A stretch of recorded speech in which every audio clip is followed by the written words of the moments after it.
Hello guys, welcome to Study Master. मैं हूं आपका फ्रेंड जीएस राय। आज हम एक बहुत महत्वपूर्ण चैप्टर शुरू करने जा रहे हैं, बहुत महत्वपूर्ण टॉपिक शुरू करने जा रहे हैं। आपका कोई भी एग्जाम है उसमें एवरीडे साइंस के क्वेश्चन जरूर पूछे जाते हैं। इनकी इंपॉर्टेंस क्या है? देखिए बच्चों, इसमें आपको पता होना चाहिए एवरीडे साइंस मतलब जो भी फिनोमिना हो रहे हैं, गाड़ियां कैसे चलती हैं, बंदूक कैसे चलती है, आप लोग कैसे चलते हैं, पानी की बूंद जब बारिश होती है तो वो बूंद कैसे बन जाती है, ये सारी चीजें, छोटी मोटी चीजें एवरीडे का मतलब जो डे टू डे लाइफ में यूज हो रही हैं, तो ये इम्पोर्टेंट होता है और एग्जाम पॉइंट ऑफ व्यू से भी ये इम्पोर्टेंट है। ओके, तो आपको इस लेक्चर में, इस वीडियोस में मैं यही करवाऊंगा। ये एक सीरीज रहेगी, मैं आपको लाइन टू लाइन पढ़ाऊंगा। यहाँ पर लाइन टू लाइन एक एक चीज बताऊंगा, और अगर आपका मीडियम हिंदी है, इंग्लिश है, आपको इक्वली बेनिफिट यहाँ से होगा, क्योंकि इंग्लिश में यहाँ पर लिखा हुआ है। एक्सप्लेनेशन पूरी मैं आपको हिंदी के अंदर करवाऊंगा। और काफी बच्चे हैं जिनको साइंस में प्रॉब्लम रहती है, लेकिन कोई ढंग का लेक्चर ना मिलने की वजह से साइंस उनकी रह जाती है, तो मैं आपको सारी चीजें करवाऊंगा यहाँ पर। ठीक है।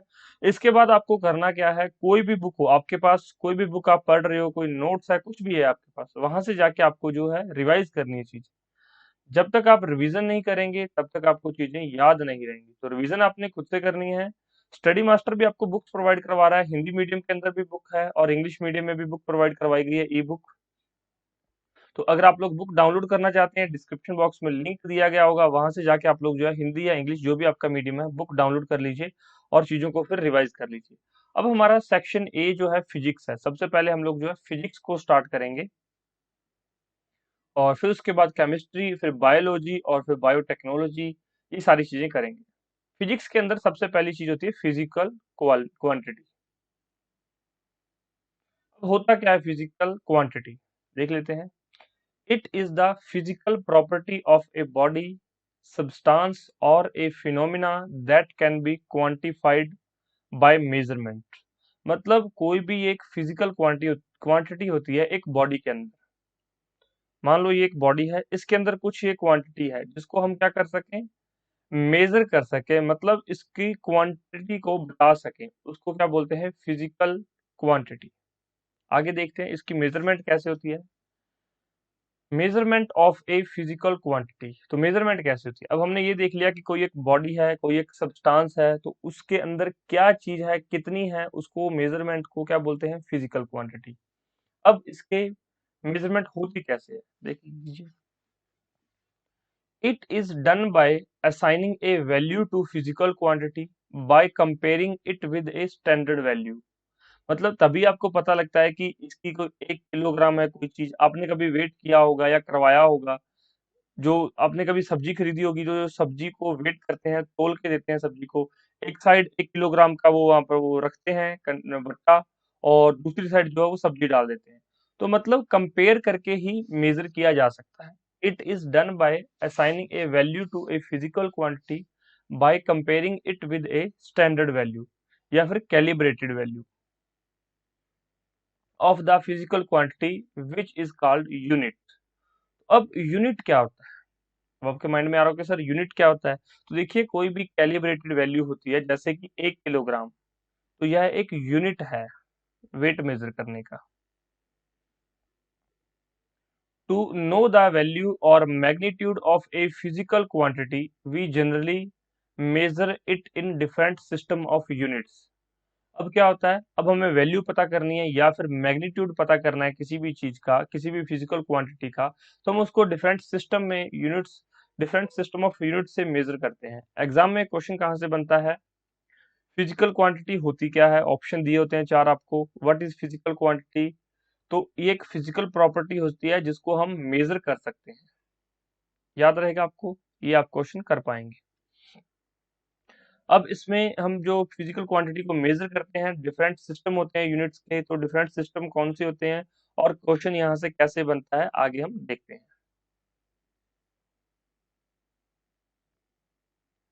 सिस्टम ऑफ यूनिट्स, तो कितनी तरह के सिस्टम होते हैं, यहाँ पर चार तरह के सिस्टम है। ये पहला, ये दूसरा, ये तीसरा और ये चौथा।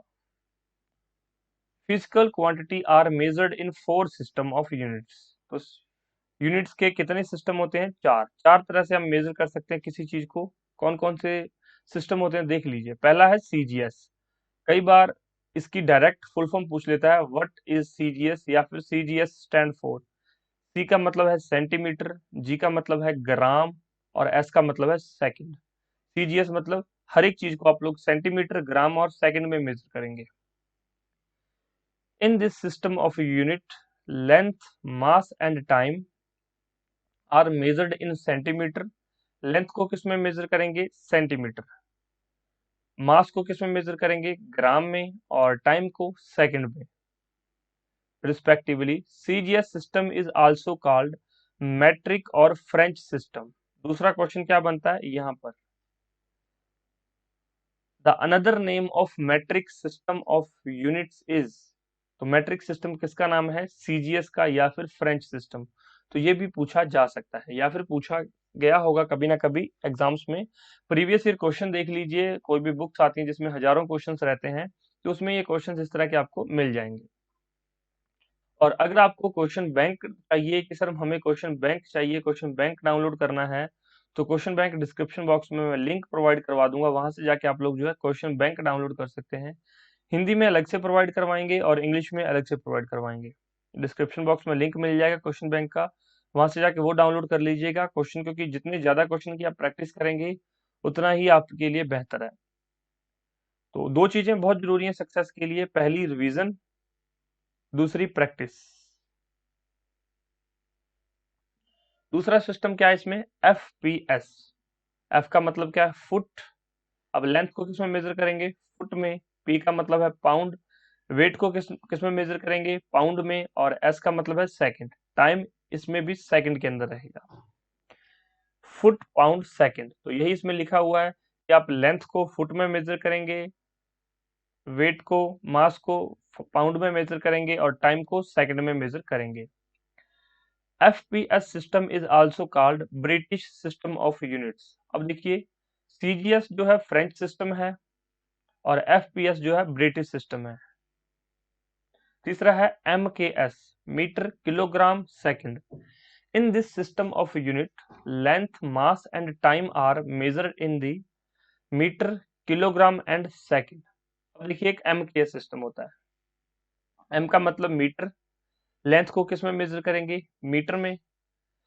मास को किलोग्राम में, और टाइम को सेकंड्स में। तो तीन सिस्टम याद हो गए होंगे आपको अभी तक। सीजीएस, जिसको कि फ्रेंच सिस्टम या फिर मीट्रिक सिस्टम बोलते हैं। दूसरा है एफपीएस, फुट, पाउंड, सेकंड, जिसको कि क्या बोलते हैं? ब्रिटिश सिस्टम बोलते हैं। तीसरा है एमकेएस, मीटर, किलोग्राम, सेकंड। अब चौथा और most important, international system, SI system. International system of units was adopted and accepted on the basis of comprehensive consensus. In fact, the SI system is an extended and modified form of MKS system. अब आपके mind में आ रहा होगा कि sir CGS system है, FPS system है, MKS system है, तो हमें एसआई सिस्टम की जरूरत क्यों पड़ी? देखिए, इसमें एक चीज यहाँ पर देखिए, जो सीजीएस सिस्टम है वो फ्रेंच सिस्टम है, मतलब ये फ्रांस के अंदर चलता था, फ्रेंच पीपल इसको यूज करते थे। उसके बाद उनका सीजीएस सिस्टम था, ब्रिटिश वालों ने अलग लॉन्च कर दिया एफपीएस सिस्टम। अब कुछ कंट्रीज एमकेएस सिस्टम अपना रही थी। अब मान लीजिए इंडिया में कोई चीज आपने मेजर की, यहाँ से आपने 10 किलोग्राम कोई चीज भेजी, कहां पर? ब्रिटेन के अंदर, तो वहां पर तो वो पाउंड में कन्वर्ट हो जाएगी। तो फिर इसको मेजर करने के लिए भी आपको कैलकुलेशन करनी आनी चाहिए, पता होना चाहिए कि कितने पाउंड में, कितने किलोग्राम में पाउंड होता है। तो प्रॉब्लम हो जाएगी यहाँ पर। आपने 10 किलोग्राम चीज को भेजी, आपने लगाया कि 10 किलोग्राम मेरी 10 रुपए पर किलोग्राम से 100 रुपए की चीज हो गई, आपने ये लगा के भेज दिया। अब भाई ये बंदा यहाँ पर भी वेट करेगा कि कितनी चीज आई है, कितनी क्वांटिटी आई है। तो इसके लिए अगर आप इंटरनेशनल लेवल पे व्यापार करते हैं, ट्रेड करते हैं, तो आपको एक ही सिस्टम, एक इंटरनेशनल सिस्टम चाहिए। तो फिर एसआई सिस्टम को सभी देशों ने अपना लिया। और जो एमकेएस सिस्टम था, ये एसआई सिस्टम इसकी मॉडिफाइड ही फॉर्म है। ये भी क्वेश्चन पूछा जा सकता है कि एसआई सिस्टम किसकी मॉडिफाइड फॉर्म है, सीजीएस की, एफपीएस की, या फिर एमकेएस की? तो एमकेएस की फॉर्म है। अभी यहाँ पर क्या है? किलोग्राम, मास जो है एम, मीटर, के, किलोग्राम और सेकंड। तो ये एसआई सिस्टम के अंदर ये सारी चीजें ऐसे चलती है। ओके, अब देखते हैं आगे एसआई सिस्टम के अंदर क्या क्या चीजें हैं। उसके बाद कुछ फंडामेंटल क्वांटिटीज हैं और कुछ डिराइव्ड क्वांटिटीज हैं। फंडामेंटल जो बेसिक क्वांटिटीज हैं, fundamental quantities in SI system जो इंटरनेशनली एक्सेप्टेबल है। देखिए क्या क्या चीजें हैं, जैसे कि लेंथ को एसआई स्टैंडर्ड में कैसे मेजर करते हैं, मीटर के अंदर, और इसका सिंबल क्या है, एम है। मतलब अगर आपने कोई लेंथ मेजर करनी है, अगर कहीं पर लिखा होगा 10 एम, 10 एम, तो इसका मतलब क्या है, 10 मीटर। ये 10 मीटर क्या शो कर रही है, ये लेंथ शो कर रही है। ओके। दूसरा है मास। मास का क्या रहेगा यहाँ पर, किलोग्राम, और केजी इसका सिंबल है। तीसरा है टाइम। टाइम क्या है, सेकंड, एस इसका जो है सिंबल है। नेक्स्ट है इलेक्ट्रिक करंट, एम्पियर इसका सिंबल है, एम्पियर, ए फंडामेंटल यूनिट। और जो लास्ट है टेम्परेचर, जिसको कि केल्विन के अंदर मेजर करते हैं, फंडामेंटल यूनिट, और के इसके यूनिट है। आगे मैं आपको सिखाऊंगा कि टेम्परेचर को फारेनहाइट में, केल्विन में, या फिर सेल्सियस में कैसे चेंज करते हैं, एक केल्विन किसके इक्वल होता है। ये सारी चीजें हम डिस्कस करेंगे लेटर ऑन इसी लेक्चर में, या फिर किसी नेक्स्ट लेक्चर में। मैं आपको सारी चीजें लाइन टू लाइन करवाऊंगा, तो आप लोग जुड़े रहिए हमारे साथ, ताकि आपको साइंस के सारे लेक्चर्स मिल सके। अब नेक्स्ट है यूनिट ऑफ लेंथ। लेंथ का हमने देख लिया क्या होता है, मीटर। अब एक मीटर के अंदर कितनी चीज है, the S I unit of length is metre. 1 meter is the distance traveled by light in vacuum is 1/299792458 of a second। तो 1 मीटर जो है, 1 सेकंड में कितनी लाइट ट्रेवल कर जाती है, तो इतने सेकंड। 1 मीटर ट्रेवल, अगर लाइट पूछा जाए कि 1 मीटर में, 1 सेकंड, सॉरी, 1 मीटर कितने टाइम में ये जो लाइट ट्रेवल करती है, तो वही 1 सेकंड का इतने नंबर का हिस्सा जो है, 1 मीटर लाइट जो है मेजर जो है क्रॉस कर जाएगी। तो सेकंड का ये देख सकते हो कितना हिस्सा है। सेकंड कितना होता है, छोटी चीज है, सबसे छोटी क्वांटिटी आप सेकंड को मानते हो। ये सेकंड का कितने नंबर का हिस्सा है जो 1 मीटर में लाइट जो है वैक्यूम से क्रॉस कर जाएगी। तो काफी तेज है, आपको पता है स्पीड सबसे ज्यादा है लाइट की। अब कुछ फैक्ट्स हैं जहां से डायरेक्ट क्वेश्चन बन जाते हैं। Facts to know, a vector is a quantity that has magnitude as well as direction. दो तरह की क्वांटिटीज होती हैं, वेक्टर क्वांटिटी और स्केलर क्वांटिटी। स्केलर क्वांटिटी में क्या होता है, ओनली मैग्नीट्यूड, नो डायरेक्शन, जैसे कि टेम्परेचर, मास। अब मास देखिए, स्केलर क्वांटिटी और वेक्टर क्वांटिटी एग्जांपल से समझाता हूं मैं। मास कितना है, मास 10 किलोग्राम। अब इसमें यहां पर क्या है, मैग्नीट्यूड है 10। अगर बात करें टेम्परेचर की, टेम्परेचर 37 डिग्री सेल्सियस। अब इसमें क्या है, 37 मैग्नीट्यूड है, लेकिन कोई डायरेक्शन नहीं है। अगर वेक्टर क्वांटिटी की बात करें तो फोर्स, मतलब फोर्स लगेगा किसी एक डायरेक्शन में, इस तरफ, डाउनवर्ड, अपवर्ड, पुलिंग फोर्स, या फिर पोजीशन। ठीक है। तो फोर्स का एक यूनिट होता है, कितने किलोग्राम लगा है, किस डायरेक्शन में लगा है। जैसे कि 10 न्यूटन लगा है राइट डायरेक्शन में, लेफ्ट डायरेक्शन में, अप साइड, डाउन साइड। तो ये सारी चीजें वेक्टर क्वांटिटी के अंदर आगे हम डिस्कस करेंगे कि कौन कौन सी चीजें वेक्टर क्वांटिटी में आती हैं और कौन कौन सी चीजें स्केलर क्वांटिटी में आती हैं। लेकिन अभी आप समझिए कि स्केलर के अंदर सिर्फ मैग्नीट्यूड होता है, डायरेक्शन नहीं होती। और वेक्टर के अंदर जो है मैग्नीट्यूड और डायरेक्शन दोनों होते हैं। आगे चलते हैं, अदर यूनिट ऑफ लेंथ। अब लेंथ की हमने देख लिया कि लेंथ किसमें मेजर की जाती है, मीटर में। कुछ और यूनिट्स भी हैं। Light year. लाइट ईयर क्या होता है, लाइट ईयर डिस्टेंस मेजर करने का ही एक यूनिट है। The distance travelled by light in 1 year in vacuum. तो कितनी दूर एक साल में जा सकती है, 1 लाइट ईयर कितने इक्वल होता है, 9.46 इंटू 10⁻15 मीटर। तो इतनी दूर एक लाइट ईयर का कितना डिस्टेंस होता है, ये डिस्टेंस होता है। तो आप इसको याद रख सकते हैं, 9.46 into 10⁻15 metre, 1 light year is equal to. और कोई आपसे डायरेक्ट फैक्ट ही पूछ ले तो पता होना चाहिए। नेक्स्ट है parsec, parallactic second, the distance at which an arc of length equal to 1 astronomical unit subtended an angle of 1 second at a point। इसका मतलब क्या है, पारसेक मतलब parallactic second, the distance at which an arc of length equal to 1 astronomical unit subtended an angle of 1 second at a point, मतलब 1 second में कितने angle वो subtend कर रही है। इसके अलावा कुछ और यूनिट्स हैं लेंथ के या डिस्टेंस के, कौन कौन से? 1 नॉटिकल माइल्स, 1 समुद्री मील, क्या डिस्टेंस होता है? 1.825 किलोमीटर, मतलब 1825 मीटर। अगर 1 नॉटिकल माइल कोई आपसे पूछ ले कि 1 नॉटिकल माइल में कितना डिस्टेंस होता है, तो 1.825 किलोमीटर। 1 माइल 1600 मीटर जनरली कहा जाता है, लेकिन ये 1.609 किलोमीटर होता है। आपने फिजिकल देखा होगा, पुलिस का जो फिजिकल होता है उसमें लिखा होता है 1 mile race in 6 minute in 7 minute. तो वो 1 माइल का क्या मतलब होता है? 1600 मीटर, लेकिन एक्चुअल में क्या है? 1.609 किलोमीटर या फिर 1609 मीटर। अगर यहाँ पे पॉइंट आएगा तो किलोमीटर हो जाएगा, पॉइंट नहीं आएगा तो मीटर होगा। 1 किलोमीटर आप अच्छे से जानते हैं, 1000 मीटर। 1 सेंटीमीटर कितना होता है? 100, सॉरी, 1 सेंटीमीटर मतलब इसका क्या होता है? 10 मिलीमीटर या 10⁻⁻² मीटर। 1 millimetre 10⁻³ 1 micrometer, -6 1 nanometre, -9। तो ये पावर्स आप लोग जो है याद कर सकते हैं। ऐसे क्वेश्चन पिकोमीटर, फर्मीमीटर कि कितना होता है ये पूछ लिया जाता है, तो आपको ये याद करने हैं। और मैं आपसे एक और एडवाइस दूंगा आप सभी को कि आप लोग जो है सेल्फ नोट क्रिएट कर सकते हैं। अगर आपके पास टाइम है तो सेल्फ नोट क्रिएट कर लो। जो मैं पढ़ा रहा हूँ छोटी छोटी चीजें, आप इसको लिख सकते हो। लिखोगे तो याद रहेगा। जब आप रिवीजन करोगे आपको कोई बुक पढ़ने की जरूरत नहीं पड़ेगी, आपके नोट्स ही आपके लिए सफिशिएंट रहेंगे। अब हमने लेंथ को देख लिया, डिस्टेंस देख लिया, अब बात करते हैं एरिया की। Area is related with square of length. Area क्या होता है? ए स्क्वायर बोलते हैं एरिया, मतलब लेंथ इनटू लेंथ होता है। स्क्वायर ऑफ लेंथ को क्या बोलते हैं? एरिया।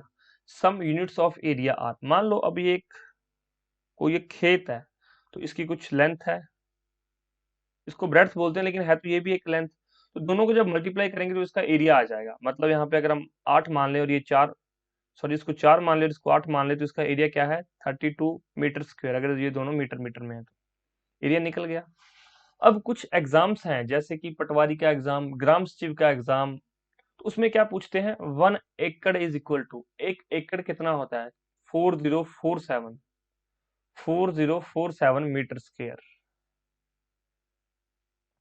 मैं आपको सारी चीजें बताऊंगा कि किस एग्जाम में कहां से क्वेश्चन बनता है। 1 एकड़ कितना होता है? 4047 मीटर स्क्वायर। और 1 हेक्टेयर कितना होता है? 10⁴ मीटर स्क्वायर। ये दोनों एरियाज होते हैं, एकड़ या हेक्टेयर दोनों एरियाज होते हैं। एरिया का यूनिट क्या होता है? मीटर स्क्वायर या स्क्वायर होता है। यूनिट स्क्वायर बोलते हैं एरिया का यूनिट। उसके बाद है volume. Volume is related with the cube of length. Some units of volume are. अब वॉल्यूम क्या होती है? अब ये एक इस तरह से क्यूब है, तो इसके अंदर कुछ वॉल्यूम होगी, या फिर एक बॉल है, ये तो एक सर्कल हो गया। लेकिन अगर ये 3D शेप में हो, एक बॉल हो, फिर इसकी कुछ वॉल्यूम होगी। अब वॉल्यूम और एरिया में क्या फर्क होता है? एरिया होता है 2D शेप्स के लिए और वॉल्यूम होती है 3D शेप्स के लिए। तो ये बेसिक सी चीज है, आपको पता होनी चाहिए, बहुत सारे स्टूडेंट्स को पता भी होगी। तो 1 cubic centimetre is equal to 1 millilitre, 1 gallon is equal to 3.7 litre, and 1 barrel is equal to 159 litre. तो ये क्वेश्चन बहुत बड़े बड़े एग्जाम्स में पूछा गया कि एक बैरल कितना होता है? 159 लीटर। क्योंकि जो इंटरनेशनल ट्रेड होता है, व्यापार होता है, तेल का व्यापार होता है, तेल अगर कहीं से मंगवाते हैं तो बैरल में मंगवाया जाता है। मतलब कितने? 2000 बैरल, 1 लाख बैरल, इस तरह से जो है बैरल मंगवाए जाते हैं। और जब छोटे लेवल पे जो है तेल को बेचा जाए, खरीदा जाता है, तो गैलन की फॉर्म में बेचा जाता है। गैलन 3.7 लीटर एक गैलन में, और एक बैरल में 159 लीटर। अब उसके बाद देखते हैं यूनिट ऑफ मास। पहले लेंथ की बात हो गई, लेंथ के बाद एरिया देख लिया, एरिया के बाद वॉल्यूम देख लिया। अब देखते हैं mass. The SI unit of mass is kilogram. ऊपर पढ़ के हैं आप लोग। 1 kilogram is defined as the mass of. अब मैंने आपको बताया कि 1 किलोग्राम आप मेजर तो करते हो, आपने बट्टा तो देखा होगा, वेट तो आपने देखा होगा 1 किलोग्राम। कि सब्जी वाला जो सब्जी तोलता है उसके पास एक कंडा होता है, एक साइड वो सब्जी रखता है, दूसरी साइड वो वेट रखता है, लेकिन 1 किलोग्राम में कितना मास होता है? तो 5.0188 into 10 raised to the power 25 atoms of carbon C12, carbon 12। ठीक है, तो इतना यूनिट इस चीज को बोलते हैं, जो मास कार्बन 12 के, ये जो मास होता है इसको बोलते हैं 1 किलोग्राम। याद रहेगा आपको कि 1 किलोग्राम कहाँ से आया। अब अदर यूनिट्स देख लीजिए, 1 ग्राम कितना होता है? 10 raised to the power -3 kilogram.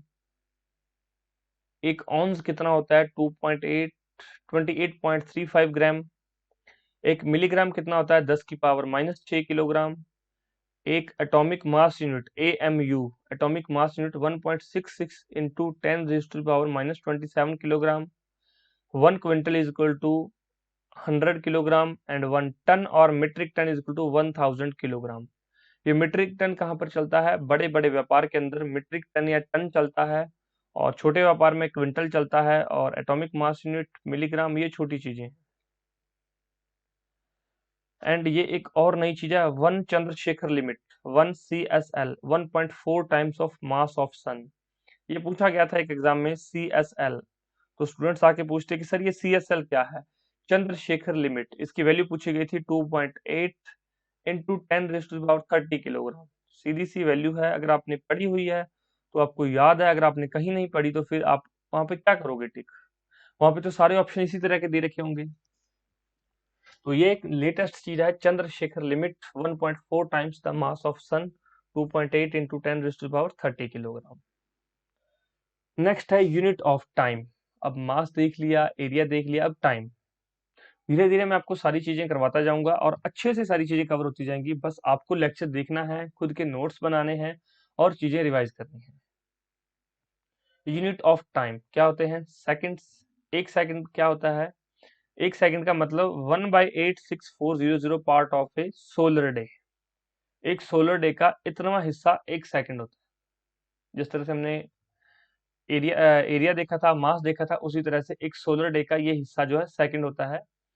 ये एग्जाम में नहीं पूछा जाएगा, सिर्फ जनरल नॉलेज के लिए है, लेकिन आपको ये पता होना चाहिए कि टाइम की सबसे छोटी यूनिट सेकंड है और सबसे बड़ी यूनिट आवर है।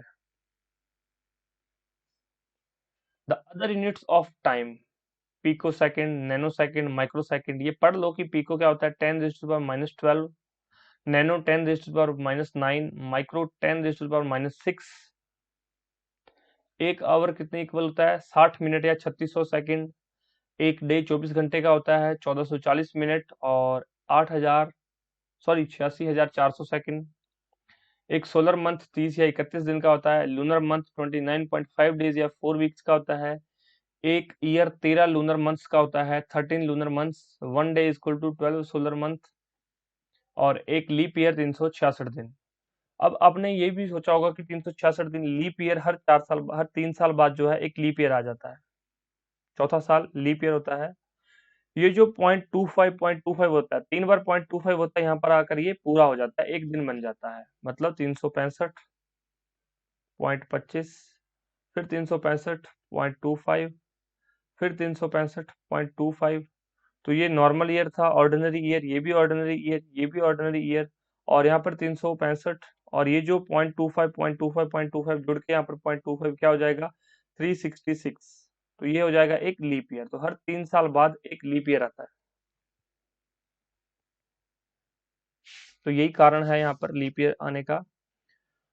अब हमने इंटरनेशनल पढ़ लिया, अब बात करते हैं इंडियन मेजरमेंट सिस्टम। तो यहाँ पर एंशियंट सिस्टम के बारे में कुछ दे रखा है। यहाँ पर Indian measurement system ancient time से कुछ चला आ रहा है, तो आप लोग देख लीजिए। सिस्टम इन एंशियंट पीरियड, 8 परमाणुस एक रजाकन का इक्वल होता था। यहाँ से क्वेश्चन नहीं पूछे जाते, ये पूछे जाते हैं, बाकी आप लोग इसको एक बार पढ़ लीजिए।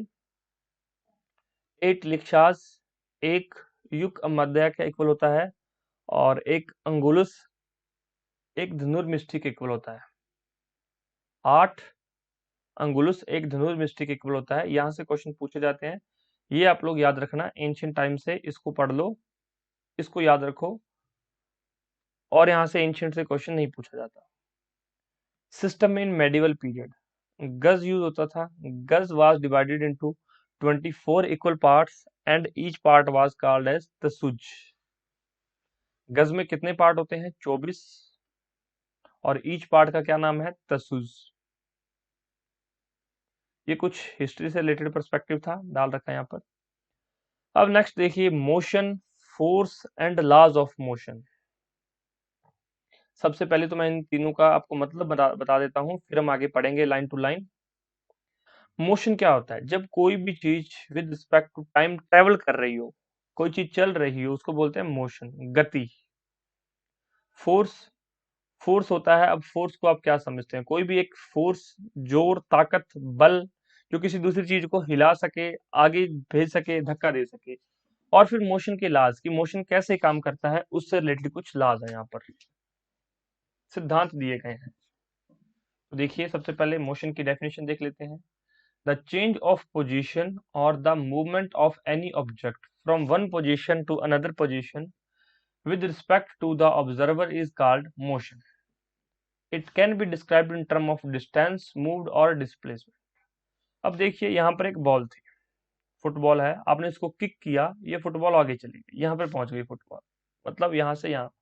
तो ये क्या है? मोशन के कारण वहां पर पहुंच गई। आपने यहाँ से किक किया, ये वहां चली गई, मतलब पहले आप, इन दोनों के बीच का डिस्टेंस क्या था? शायद यहाँ जब आपने किक किया तो 0 मीटर, और जब किक करने के बाद ये फुटबॉल वहां चली गई तो शायद ये 50 मीटर तक चली गई होगी। तो यही है कि ऑब्जेक्ट अपनी पोजीशन से दूसरी पोजीशन पर चला जाए और ऑब्जर्वर से उसकी जो है पोजीशन चेंज हो जाए, उसको बोलते हैं मोशन। आप यहाँ पर रोड पर खड़े हैं,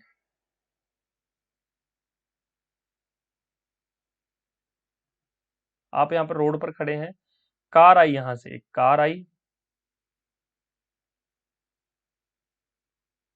आपने देखा कि कार यहाँ पर है, अब कार यहाँ चली गई, कार चल रही थी, तो इसका मतलब क्या है? कार मोशन में है, आप पहले यहाँ थी, अब कार वहां चली गई है, तो पोजीशन चेंज हो गई विद रिस्पेक्ट टू ऑब्जर्वर, तो उसको बोलते हैं मोशन। अब मोशन के अंदर जो है डिस्टेंस है, वो दो तरह से मेजर किया जाता है।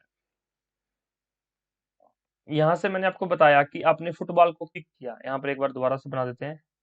यहाँ पर कोई एक ए स्टूडेंट है, ए है, यहाँ पर फुटबॉल था, उसने इसको किक किया, फुटबॉल यहाँ चला गया, यहाँ पे 0 मीटर डिस्टेंस था, यहाँ पे कितना हो गया? 50 मीटर, 50 मीटर पर चली गई है। अब मान लो आप यहाँ पर खड़े हो और यहाँ पर कोई चीज घूम रही है, ठीक है, कुछ सर्कुलर पाथ में कोई चीज घूम रही है, तो मतलब इसकी इनिशियल पोजीशन क्या है? ए, फाइनल पोजीशन क्या है? बी। ए से बी का डिस्टेंस कितना है? डिस्टेंस हो सकता है यहाँ पर 2πr, जो भी डिस्टेंस होगा यहाँ पर, मतलब 100 मीटर हो सकता है, और एक्चुअल में इसकी डिस्प्लेसमेंट क्या है? 0। डिस्प्लेसमेंट होता क्या है? Shortest distance between the initial and final position. आगे ये सारी चीजें लिखी हुई हैं, डोंट वरी, अगर किसी को समझ नहीं आया तो वीडियो पीछे कर लो या फिर आगे देख लो। Motion of any body is defined by its position with respect to its observer. Observer से related, with respect to observer, किसी भी बॉडी की पोजीशन अगर चेंज होती है तो इसका मतलब बॉडी मोशन में है, पहली चीज।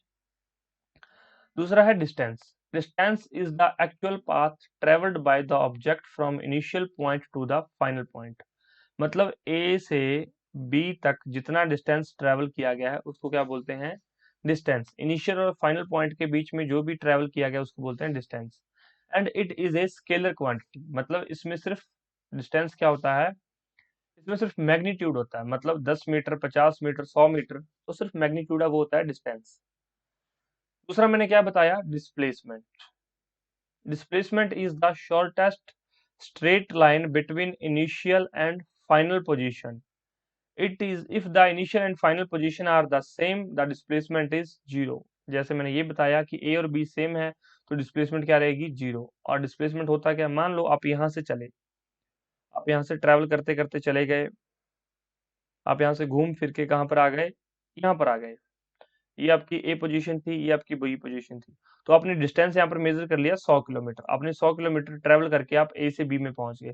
लेकिन अगर ए से बी का ये शॉर्टेस्ट डिस्टेंस देखें तो यहाँ पर शायद 10 किलोमीटर हो, तो मतलब डिस्टेंस 100 किलोमीटर आपने ट्रेवल किया और डिस्प्लेसमेंट सिर्फ 10 किलोमीटर ट्रेवल की। तो यही डिफरेंस है डिस्टेंस और डिस्प्लेसमेंट में। और जहां पर इनिशियल और फाइनल पॉइंट सेम होते हैं वहां पर डिस्प्लेसमेंट क्या रहती है? 0। ये क्वेश्चन भी एग्जाम में बहुत बार पूछा गया है। नेक्स्ट क्वेश्चन देखो, distance depends upon path but displacement does not. जो डिस्टेंस होता है वो पाथ पे होता है कि ये क्या पाथ आपने ट्रेवल की है, यही आपका एक्चुअल डिस्टेंस रहता है। डिस्टेंस इज ग्रेटर देन और इक्वल टू डिस्प्लेसमेंट। अब देखिए यहाँ पर आपने कोई यहाँ से यहाँ तक चले गए, ए से बी एक सीधी लाइन है, तो मतलब यही डिस्टेंस है और यही क्या है, डिस्प्लेसमेंट है। क्योंकि डिस्प्लेसमेंट क्या होता है, shortest straight line between initial and final position. तो यही डिस्टेंस है और यही डिस्प्लेसमेंट है। डिस्टेंस इज ग्रेटर देन और equal to displacement, they are equal only when in straight line motion without taking U turn. अगर आप लोग यहाँ से यू टर्न ले लेंगे तो डिस्प्लेसमेंट कम हो जाएगी। सिंपल सा है, समझ आ गया सभी को। The SI unit of both distance and displacement is metre.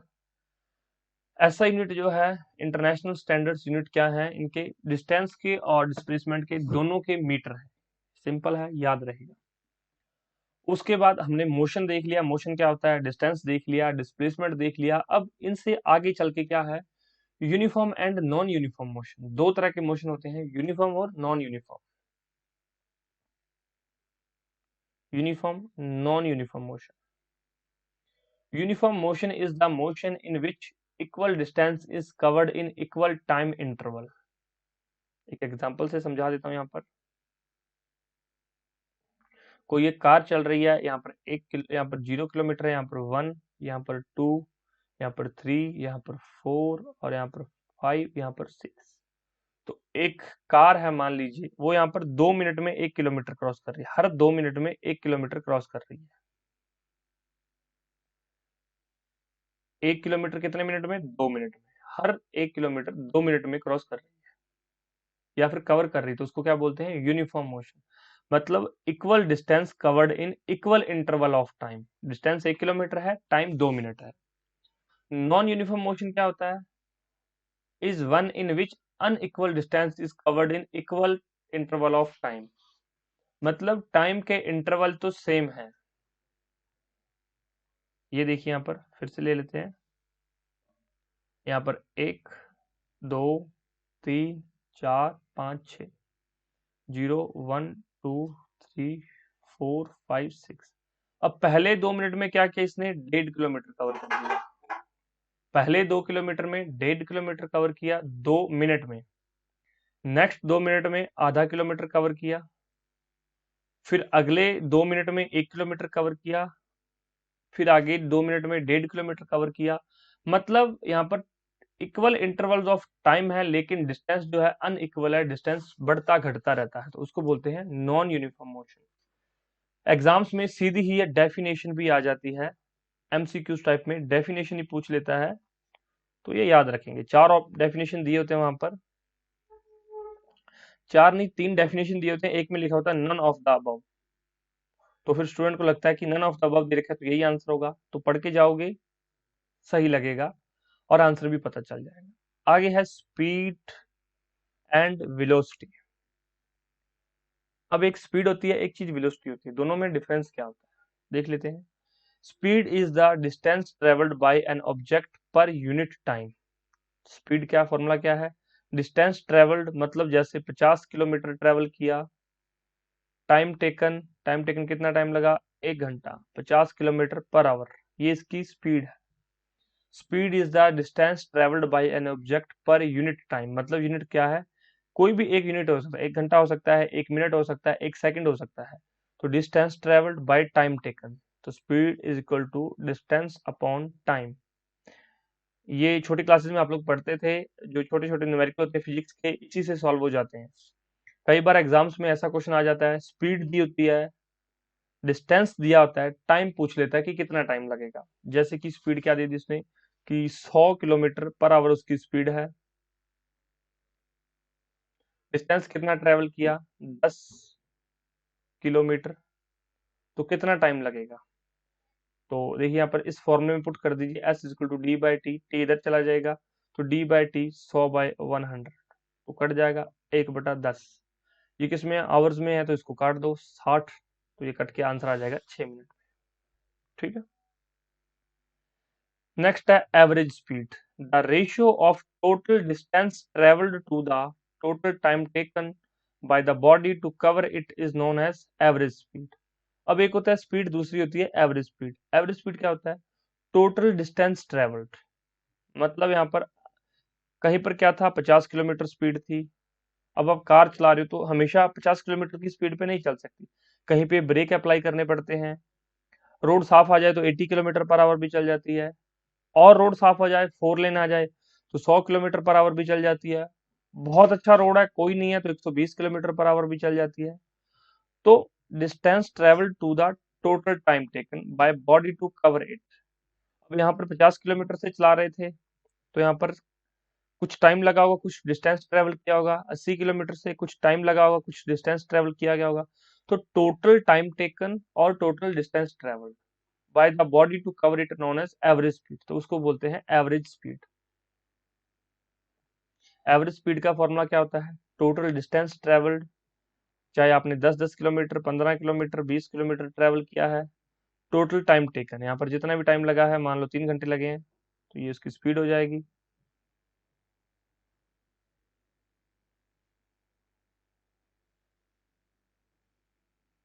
ठीक है, average speed total distance travel bye total time taken. उसके बाद है instantaneous speed, is the speed of object at a particular moment in time.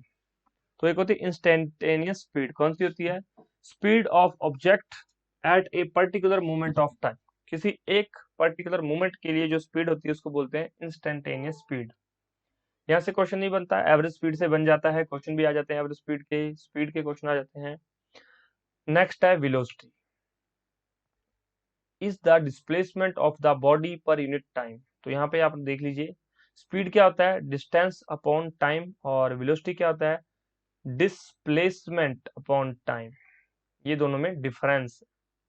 Okay, displacement of object by time taken. अब उसी तरह से average velocity क्या होती है? The ratio of total displacement to the total time taken by body is the average velocity. मतलब यहाँ पर जिस तरह से आपने एवरेज स्पीड निकाली थी उसी तरह से एवरेज वेलोसिटी निकालेंगे। ये इसका फॉर्मूला है, पढ़ लीजिएगा, total displacement upon total time taken. उसके बाद इंस्टेंटेनियस वेलोसिटी, किसी एक पर्टिकुलर पॉइंट ऑफ टाइम पे जो किसी भी ऑब्जेक्ट की वेलोसिटी होती है उसको बोलते हैं instantaneous property velocity, particular point in time. अब ये देख लीजिए, speed is a scalar quantity. पूछेगा आपसे क्या स्पीड एक स्केलर क्वांटिटी है, या फिर निम्नलिखित में से कौन सी स्केलर क्वांटिटी है? इट्स यूनिट्स इज मीटर पर second. On the other hand, velocity is a vector quantity and its units is metre per second. तो यूनिट दोनों के सेम है, मीटर पर सेकंड, लेकिन स्पीड जो है स्केलर क्वांटिटी है और वेलोसिटी जो है आपकी वेक्टर क्वांटिटी है। वेक्टर क्वांटिटी मतलब स्पीड मैग्नीट्यूड भी है और डायरेक्शन भी है कि किस चीज डायरेक्शन में जा रही है कोई चीज। नो मोर के अंदर पढ़िए, यहाँ पर आप लोग कुछ चीजें दी गई हैं, आप इतना काम कीजिए, इसको पढ़ लीजिए भी एक बार। Velocity has both magnitude and a direction, while speed has only magnitude, no direction. Velocity has the same direction as displacement. देखिए इसमें velocity की डायरेक्शन कौन सी होती है? वही जो डिस्प्लेसमेंट की डायरेक्शन है। मतलब शॉर्टेस्ट पॉइंट, यहाँ पे मैंने आपको इस तरह से एग्जांपल बताया था कि ए पॉइंट है, ये बी पॉइंट है, तो ये जो डिस्प्लेसमेंट है यही वेलोसिटी की भी डायरेक्शन होगी। Average speed is always greater than average velocity except in the cause of straight line motion without a U-turn, both are equal। Average speed हमेशा ज्यादा होगी एवरेज वेलोसिटी से, बस उसमें एक्सेप्शन है, यू टर्न नहीं आना चाहिए। When a body return to its initial position, the average velocity will be zero, but the average speed will not be zero। यहाँ पे देखिए, जब बॉडी अपनी इनिशियल पोजीशन पर आ जाती है तो एवरेज वेलोसिटी क्या हो जाती है? जीरो हो जाती है, क्योंकि डिस्टेंस ट्रेवल्ड जीरो हो गया। बट एवरेज स्पीड कभी भी जीरो नहीं होती। ये देखिए, एवरेज वेलोसिटी, डिस्प्लेसमेंट ही जीरो हो जाएगी, इनिशियल पॉइंट और फाइनल पॉइंट सेम है, तो डिस्प्लेसमेंट जीरो है, टाइम टेकन जितना मर्जी टाइम टेकन हो फिर वो जीरो हो जाएगा। ये इंपॉर्टेंट है, एग्जाम में डायरेक्ट स्टेटमेंट की फॉर्म में पूछते हैं। ये सिविल सर्विसेज या स्टेट पीसीएस के लेवल का क्वेश्चन है। When the direction of motion changes velocity also changes. याद रहेगा, when the direction of motion changes the velocity also changes. Direct statement आती है कि ये स्टेटमेंट सही है, गलत है, डिपेंड्स अपॉन द कंडीशन, तो ये ट्रू है। अब आगे चलते हैं एक्सेलरेशन। एक्सेलरेशन क्या होता है? Acceleration is the measure of acceleration is the measure of change of velocity with respect to time। अब मान लो velocity change हो रही है, यहाँ पर डिस्टेंसेस है, यहाँ पर 2 मिनट, फिर 2 मिनट, 2 मिनट, और ये भी 2 मिनट, और ये भी 2 मिनट। हर 2-2 मिनट बाद velocity चेंज हो रही है, तो उसको क्या बोलते हैं? Acceleration. It is also called the rate of change of velocity। Acceleration की अगर आसान भाषा में डेफिनेशन याद करनी हो तो क्या होता है? It is the rate of change of velocity, या फिर rate of change of velocity is called acceleration. Acceleration निकालने का formula, final velocity minus initial velocity by total time taken. ये फॉर्मूला है, final velocity by minus initial velocity by total time taken acceleration. इसके unit क्या होते हैं पूछ लिए जाते हैं। SI units of acceleration is metre per second square. क्यों? क्योंकि वेलोसिटी के जो यूनिट क्या होते हैं? मीटर पर सेकंड होते हैं, और इसके बाद टाइम टेकन और लग गया सेकंड, तो ये क्या हो जाएगा? Metre per second square. याद रहेगा एक्सेलरेशन के यूनिट। एक आपके लिए छोटा सा क्वेश्चन है, एक्सेलरेशन ड्यू टू ग्रेविटी की वैल्यू क्या है? वैल्यू पूछी है मैंने आपसे, value of acceleration due to gravity. Gravity के कारण कितनी एक्सेलरेशन लगती है, उसकी वैल्यू क्या है? आपसे एग्जाम में डायरेक्ट पूछी जाएगी, या फिर कभी ना कभी न्यूमेरिकल के अंदर ये यूज होती है। तो आप लोग कमेंट कीजिए। अगर आप लोग ये लेक्चर जो है हमारी एप्लीकेशन स्टडी मास्टर ऑफिशियल पर देख रहे हैं, तो भी नीचे आपको जो है कमेंट बॉक्स दिया गया, वहां पे आप लोग कमेंट कर सकते हैं। और अगर आप यूट्यूब पे देख रहे हैं, तो फिर तो आपके पास, आपको सभी को पता है कमेंट बॉक्स कहाँ पर है, कमेंट कहाँ करना है। acceleration has the same direction as velocity। acceleration has the same direction as velocity if the velocity increases। acceleration और velocity की डायरेक्शन सेम रहती है, whereas it has opposite direction as if velocity decreases and in case the acceleration is negative। अगर direction velocity की change हो जाएगी, same direction में है तो वेलोसिटी इंक्रीज हो जाएगी, और अगर मान लो एक्सेलरेशन और वेलोसिटी डिफरेंट डायरेक्शंस में है, तो क्या हो जाएगा? एक्सेलरेशन नेगेटिव हो जाएगी। आप समझिए, अगर दोनों चीजें एक ही डायरेक्शन में है तो वेलोसिटी बढ़ जाएगी।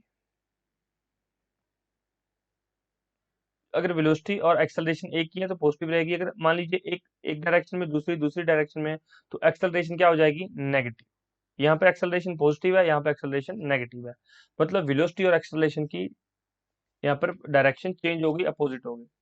Negative acceleration is also called retardation या फिर डी एक्सेलरेशन। सीधा एग्जाम में पूछा गया क्वेश्चन है ये, कि नेगेटिव एक्सेलरेशन क्या होती है? रिटार्डेशन होती है या डी एक्सेलरेशन होती है? तो दोनों सेम ही है।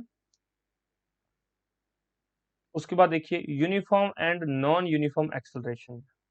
एक होती है यूनिफॉर्म एक्सेलरेशन, एक होती है नॉन यूनिफॉर्म एक्सेलरेशन। जिस तरह से हमने मोशन पढ़ा है उसी तरह से ये भी है, यूनिफॉर्म एंड नॉन यूनिफॉर्म। देख लेते हैं। when the velocity of a body changes by equal amount in equal time interval, मतलब velocity change हो रही है इक्वल टाइम में, then it is said to be uniform। जैसे मैंने आपको फिर से एक एग्जांपल बताता हूँ। यहाँ पे velocity है 10 मीटर पर सेकंड, यहाँ पे भी सेम velocity है, यहाँ पे भी सेम, यहाँ पे भी सेम, यहाँ पे भी सेम। यहाँ पे 2 मिनट का टाइम लग रहा है, यहाँ पे भी 2 मिनट का, यहाँ पे भी 2 मिनट का टाइम लग रहा है। when the velocity of a body changes by equal amount in equal time interval, the acceleration is said to be uniform।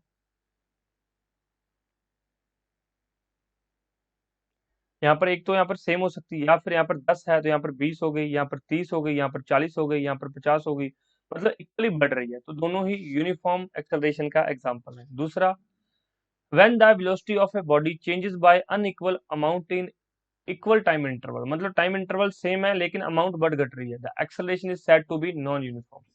अब आपको याद रहेगा कि यूनिफॉर्म एंड नॉन यूनिफॉर्म में क्या है? टाइम इंटरवल सेम रहता है,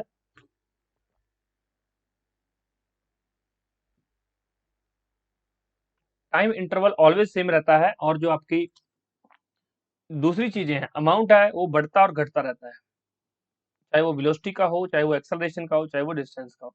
ओके, ये डिफरेंस है यूनिफॉर्म एंड नॉन यूनिफॉर्म में।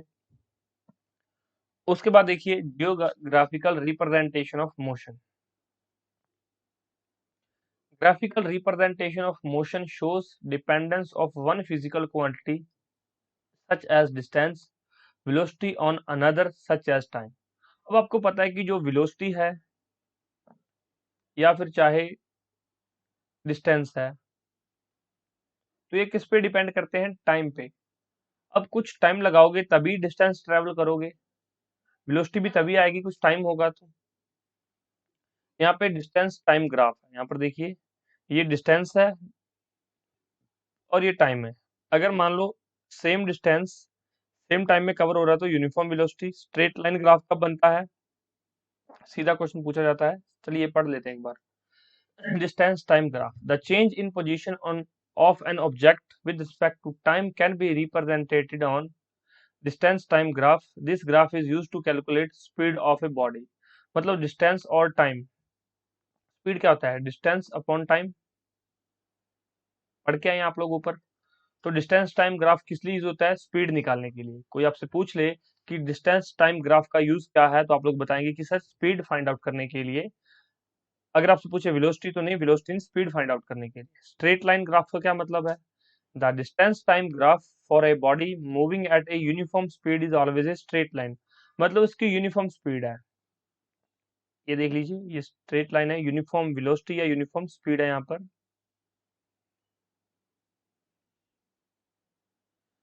As body moves equal distance in equal time interval. तो यहाँ पर एक एक मिनट में 10-10 मीटर, एक एक यहाँ पर यूनिट नहीं लिखे हुए टाइम के, सेकंड है या मीटर है देख लीजिए, कुछ भी है। तो मतलब एक मिनट में 10, दो में 20, तीन में 30, सेम टाइम इंटरवल चल रहा है, तो इसलिए यूनिफॉर्म वेलोसिटी या फिर यूनिफॉर्म स्पीड का एग्जांपल है स्ट्रेट लाइन ग्राफ। उसके बाद है कर्व ग्राफ। ये है कर्व ग्राफ, दो तरह की होती है, एक ऊपर को एक नीचे को। इंक्रीजिंग स्पीड, मतलब अगर स्पीड बढ़ रही है तो क्या होता है? एक्सेलरेशन। ग्राफ किस तरह से बनेगा? ऊपर की तरफ जाएगा, मतलब यहाँ पे टाइम। और अगर यहाँ पे डिक्रीजिंग स्पीड है तो डी एक्सेलरेशन या रिटार्डेशन होता है। तो ग्राफ इस तरह से आएगा, नीचे की तरफ आएगा ग्राफ, ये नीचे की तरफ आ रहा है, D acceleration. When the distance time graph is plotted for an object moving at uniform speed, the result will not be a straight line but instead it will be curved line. The rising trend of the slope shows increasing trend of velocity और decreasing जो है decreasing trend of velocity है। तो आप देख सकते हैं अगर अपवर्ड जा रहा है तो इंक्रीजिंग स्पीड का ऑप्शन है, एक्सेलरेशन है। नीचे की तरफ आ रहा है तो डिक्रीजिंग स्पीड या फिर डी एक्सेलरेशन या रिटार्डेशन है, हम लोग अभी ऊपर पढ़ के आए हैं। The distance time graph is parallel when the body is at rest. ये आपसे डायरेक्ट क्वेश्चन में पूछा जाएगा और पूछा भी गया है, ये पीसीएस लेवल का क्वेश्चन है, ये स्टेट पीसीएस लेवल का, कि डिस्टेंस टाइम ग्राफ पे बॉडी रेस्ट पे होती है तो कौन सा ग्राफ बनेगा? ये ग्राफ बनेगा। यहाँ पर देखिए, यहाँ पर डिस्टेंस सेम है और टाइम यहाँ पर बढ़ रहा है, ठीक है, क्योंकि बॉडी क्या है? रेस्ट पे है। अब मान लो आप कहीं पे खड़े हो, टाइम तो बढ़ता जाएगा और आपकी बॉडी एक ही जगह है, तो डिस्टेंस ट्रेवल जीरो, जो आपने ट्रेवल कर रखा था when the body is at rest. तो ये ग्राफ बनेगा, distance time graph of a body at rest. तो ये चार तरह के ग्राफ मैंने करवाए हैं, आप लोग इसको बनाकर देख लीजिए। वो था डिस्टेंस और टाइम ग्राफ, अब है वेलोसिटी टाइम ग्राफ। स्पीड होता है डिस्टेंस बाय टाइम, वेलोसिटी होती है डिस्प्लेसमेंट अपॉन टाइम। तो पहले क्या था? स्पीड या वेलोसिटी निकालने का, अब क्या है? यहाँ पर वेलोसिटी टाइम ग्राफ है, तो ये एक्सेलरेशन का है। If a body moves with uniform velocity and no acceleration, then the velocity time graph of this body will be a straight line parallel to time axis। मतलब यहाँ पर क्या है? यूनिफॉर्म वेलोसिटी है और एक्सेलरेशन नहीं है, तो इस तरह का ग्राफ बनेगा। वेलोसिटी बिल्कुल कांस्टेंट है, यूनिफॉर्म वेलोसिटी मतलब वेलोसिटी कांस्टेंट है। यहाँ पर एक वैल्यू आ गई, मान लो 10 वैल्यू है, तो ये थ्रू आउट द टाइम 10 चल रही है और टाइम यहाँ पर क्या है? बढ़ रहा है। यूनिफॉर्म वेलोसिटी है मतलब सेम इंटरवल ऑफ टाइम पे सेम वेलोसिटी है, और एक्सेलरेशन क्या है? जीरो है। तो वेलोसिटी टाइम ग्राफ कैसा आएगा? एक स्ट्रेट लाइन बनेगी पैरेलल टू टाइम एक्सिस। ये लिखा हुआ पैरेलल है टाइम एक्सिस के। पैरेलल तो पता होगा, यहाँ पर अगर 10 मीटर डिस्टेंस है तो यहाँ पर भी 10 मीटर डिस्टेंस है, वो होता है parallel. Velocity time graph for uniform velocity, ये इस तरह का ग्राफ होता है। ये यूपीएससी लेवल के क्वेश्चन है फ्रेंड्स। यहाँ पर यूपीएससी लेवल में इस तरह के क्वेश्चन पूछ लिए जाते हैं, आ जाते हैं। टी सेट के अंदर इस तरह का क्वेश्चन आ जाता है, जीएस के अंदर भी इस तरह से क्वेश्चन पूछा जा सकता है। तो ये पीसीएस लेवल के क्वेश्चन है, आपको पता होने चाहिए। If the object moves with a non uniform speed, the speed time graph will be A straight line. यहाँ पर नॉन यूनिफॉर्म स्पीड है, तो जो स्पीड टाइम ग्राफ है वो स्ट्रेट लाइन होगी। The pattern of slope will depend on the, will not be A straight line आएगा यहाँ पर। अगर नॉन यूनिफॉर्म स्पीड से कोई चीज चल रही है तो स्ट्रेट लाइन नहीं बनेगी। पैटर्न कैसे होगा वो देख लीजिए। यहाँ पर ये वेलोसिटी है, टाइम है, वेलोसिटी टाइम, ये नॉन यूनिफॉर्म है। नॉन यूनिफॉर्म किसी भी तरह से हो सकती है, यहाँ पर देख लीजिए।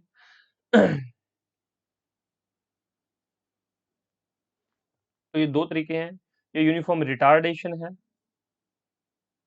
ये वेलोसिटी टाइम ग्राफ है। तो आप इसको देख सकते हैं, ये नॉन यूनिफॉर्म स्पीड का एग्जांपल है। Speed time graph will be straight line यहाँ पर बनी हुई है, और ये कर्व लाइन बनेगी। If the velocity increases positive uniform acceleration, the graph will be upward sloping. अब इसमें क्या है, वेलोसिटी बढ़ गई तो ग्राफ अपवर्ड बन जाएगा, अभी आपने देखा है। और if the velocity decreases negative uniform acceleration, graph will be downward sloping. अगर वेलोसिटी बढ़ती है तो ग्राफ कैसा बनेगा, कर्व। और अगर वेलोसिटी घटती है तो ग्राफ कैसा बनेगा, स्लोप। दो चीजें याद रखेंगे। वेलोसिटी बढ़ने से क्या होता है, ग्राफ कर्व हो जाता है, और वेलोसिटी घटने से जो जो ग्राफ है वो क्या हो जाता है, एक स्लोप की फॉर्म में आ जाता है। तो ये इसको आपको क्या करना पड़ेगा, नोट डाउन करना पड़ेगा। जब तक आप ये चीजें नोट डाउन नहीं करेंगे तब तक आपको ये चीजें याद नहीं रहेंगी, और याद नहीं रहेंगी तो फिर लेक्चर देखने का कोई फायदा नहीं है। फायदा तभी है जब आप इसको देखो, समझो, नोट करो, रिवाइज करो, और एग्जाम में ये क्वेश्चन आप सही करके आओ। स्टूडेंट्स क्या करते हैं, क्या सोचते हैं कि चलो कोई नहीं, साइंस है, देख लेंगे एग्जाम में। और वही साइंस के 10-15 ये जो जनरल साइंस से क्वेश्चन है ना, जनरल साइंस या फिर जिसको बोलते हैं एवरीडे साइंस, यहाँ से हर एग्जाम में अगर पीसीएस लेवल की बात करूं या फिर यूपीएससी लेवल की बात करूं तो 10 से 12 क्वेश्चन सीधे पूछे जाते हैं जनरल साइंस से। और छोटे मोटे जो वन डे एग्जाम है उनमें 4 से 5 क्वेश्चन तो बड़ी फ्रिक्वेंटली पूछ लिए जाते हैं, 4 से 5। और कई एग्जाम्स ऐसे होते हैं जैसे रेलवे के एग्जाम है, उनमें 50% साइंस ही पूछा जाता है। रेलवे के एग्जाम्स में 50% साइंस पूछा जाता है। एसएससी में 3 से 4 क्वेश्चन साइंस के रहते हैं। तो वो एवरीडे साइंस से रहते हैं। अगर आप ये चीजें अच्छे से समझ सक जाते हैं सारी चीजें, तो आपको कभी भी किसी भी एग्जाम में परेशानी नहीं होगी। नेक्स्ट देखिए, सर्कुलर मोशन। तो हमने काफी तरह के मोशन देख लिए, यूनिफॉर्म, नॉन यूनिफॉर्म। अब होता है circular motion. Uniform circular motion is the motion in which an object moves on a circular path with the same speed. मतलब एक सर्कुलर पाथ है, यहाँ पर कुछ, यहाँ पर देख लीजिए डिस्टेंस, हम इसको मार्क कर देते हैं। मतलब वो सेम टाइम में, ये जितने टाइम में, मान लो 10 मिनट में ये ट्रैवल कर रहा है तो 10 मिनट में ये ट्रैवल होगा, 10 मिनट में ये, 10 मिनट में ये, 10 मिनट में ये। मतलब यूनिफॉर्म यहाँ पर क्या है, उसकी स्पीड है, सेम स्पीड है, उसको बोलते हैं यूनिफॉर्म। और ये होता है नॉन यूनिफॉर्म में क्या होता है, is the motion in which an object moves on a circular path with varying speed. मतलब स्पीड वेरी कर रही है, कभी स्पीड कम हो गई, कभी ज्यादा हो गई, तो वो होता है नॉन यूनिफॉर्म मोशन। दो तरह का है, सर्कुलर मोशन, यूनिफॉर्म मोशन और नॉन यूनिफॉर्म मोशन। तो हमने देखा था मोशन, फोर्स और इसके लॉस। अभी हमने मोशन अच्छे से पढ़ लिया है, लेक्चर काफी लंबा हो गया, तो आप इसको रिवाइज कर लीजिए, पढ़ लीजिए एक बार। मैं फिर से एक बार सारी चीजें रिवाइज करवा देता हूँ आपको कि हमने इस लेक्चर में क्या क्या पढ़ा है, ताकि आपको याद रहे। ऐसा ना हो कि फिर आप सारा कुछ खत्म भूल जाएं। स्टार्ट कहाँ से किया था हमने, फिजिकल क्वांटिटी से। फिजिकल क्वांटिटी से स्टार्ट किया था हम लोगों ने, फिजिकल क्वांटिटी से स्टार्ट किया था। फिजिक्स पहले हमने स्टार्ट किया है, फिजिकल क्वांटिटी, फिर उसके बाद मेजरमेंट देखी क्वांटिटी की कैसे होती है मेजरमेंट। सिस्टम्स पढ़े, सीजीएस, एफपीएस, एमकेएस और एसआई, 4 तरह के सिस्टम देखे। फंडामेंटल्स क्वांटिटी देखी, अभी तक हमने डिराइव्ड क्वांटिटीज नहीं देखी हैं, आगे पढ़ेंगे। लेंथ के यूनिट देखे, उसके बाद हम लोगों ने यहाँ पर मास के यूनिट पढ़े हैं सारे, फिर टाइम के यूनिट पढ़े आप लोगों ने, इंडियन मेजरमेंट सिस्टम को पढ़ा आप लोगों ने अच्छे से, सिस्टम, उसके बाद मोशन को पढ़ा, और मोशन हमने आज कंप्लीट कर लिया है, मोशन कंप्लीट हो गया। नेक्स्ट पढ़ेंगे फोर्स और लॉज ऑफ मोशन। तो आज हमने मोशन पूरा कंप्लीट कर लिया है, uniform motion, speed, velocity, acceleration, circular motion. तो ये सारी चीजें अच्छे से कवर हो गई आपकी। कोई डाउट बच गया हो तो कमेंट करके पूछ लेना आप लोग। स्टडी मटेरियल डाउनलोड करने के लिए डिस्क्रिप्शन बॉक्स में लिंक दिए गए हैं, वहां से देख लेना, या फिर टेलीग्राम चैनल ज्वाइन कर लो, @स्टडी मास्टर आप लोग सर्च करेंगे तो स्टडी मास्टर का ऑफिशियल चैनल आ जाएगा। और कोई भी डाउट हो तो आप पूछ सकते हैं। जिन्होंने अभी तक एप्लीकेशन को इंस्टॉल नहीं किया वो एप्लीकेशन इंस्टॉल कर सकते हैं, स्टडी मास्टर ऑफिशियल एप्लीकेशन, वहां पर आपको ये लेक्चर्स मिलेंगे। यूट्यूब पे देख रहे हैं तो आपको सारी चीजें मिलेंगी। और ये साइंस का पहला लेक्चर था। अगर लेक्चर पसंद आया तो उसको लाइक कर दीजिए, एक कमेंट कर दीजिए कि सर हाँ हमें इससे हेल्प मिल रही है और इसको कंटिन्यू रखिए, और अगर नहीं तो फिर हमारे ये एप्लीकेशन पर चलेंगे, फिर यूट्यूब पे नहीं डालते इनको। आप लोग बता दीजिए आपको फायदा हुआ है या नहीं हुआ, बता दीजिए हमें। और कोई डाउट हो तो पूछ लीजिए। Thank you so much, take care, bye bye. Next जो है क्लास में फोर्स के बारे में पढ़ेंगे डिटेल्स। धन्यवाद।